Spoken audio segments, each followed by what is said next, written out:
My Lords and Burgesses of Parliament, today the Parliament of Scone reaches yet another legislative milestone as we arrive at the end of another session.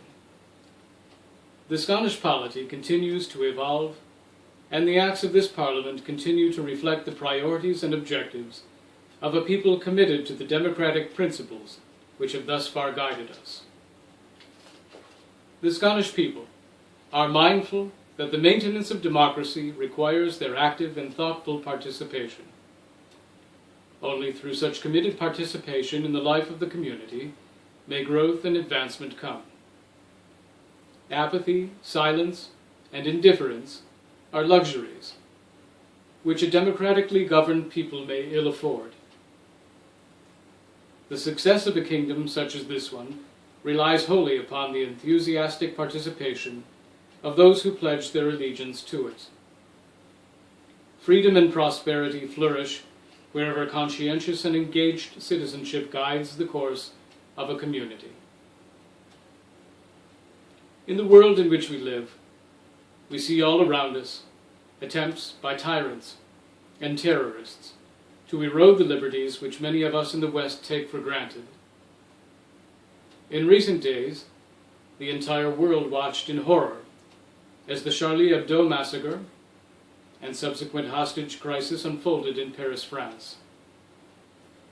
The final act of this Parliament was to pass a resolution expressing this kingdom's solidarity with the people of the French Republic.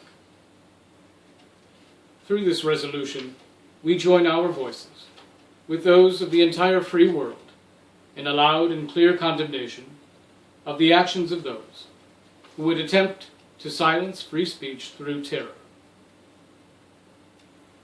Our thoughts and prayers are with the victims of this dreadful massacre and with their families.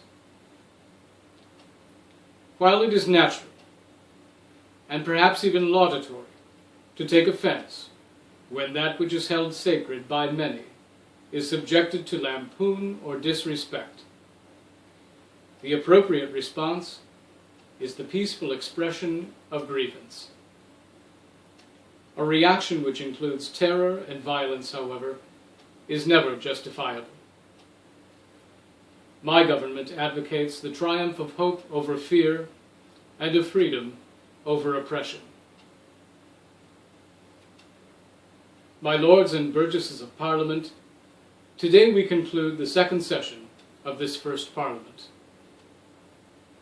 Prior to the formal prorogation of Parliament, I am tasked with the granting of the royal assent to various bills that have been passed during this session, which I do now in the following words.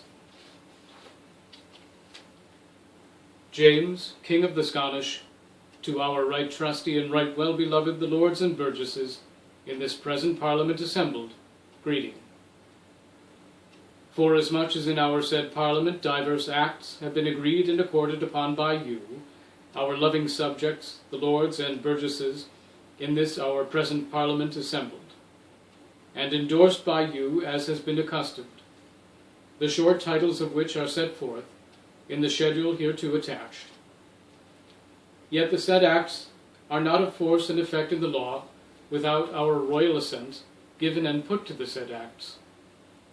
Let it be known, therefore, that we do now cause these our letters patent to be made, and by them do give our royal assent to the said acts, and to all the articles, clauses, sentences, and provisions therein contained, in the presence of you, the said Lords and Burgesses of our Parliament here assembled, commanding that the said acts be enrolled immediately in the Parliament roll. And we do declare that after this our royal assent given and passed by these presents, and declared and notified as aforesaid, then and immediately the said acts shall be taken, accepted, and admitted as good, sufficient, and perfect acts of Parliament, to all intents, constructions, and purposes, and be put in due execution accordingly. The continuance or dissolution of this our Parliament, or any other use, custom, thing, or things to the contrary thereof, notwithstanding.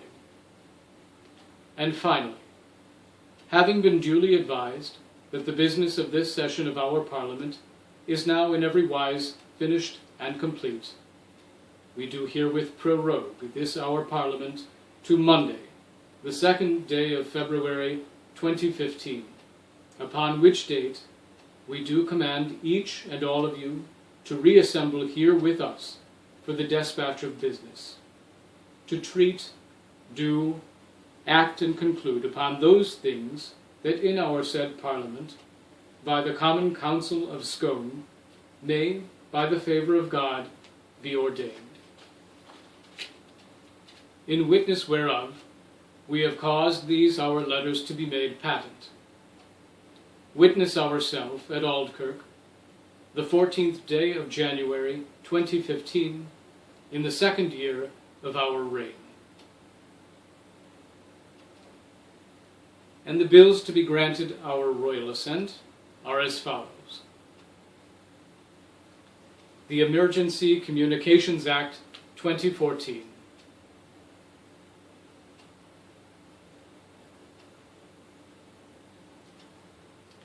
The Official Holidays Act 2014.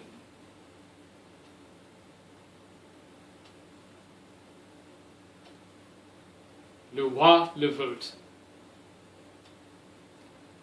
In addition to the aforementioned bills, another bill, called the Parliamentary Sittings and Elections Bill 2014, shall, by and with the consent of the Privy Council, be set aside for further consideration. Le Roi s'abissera.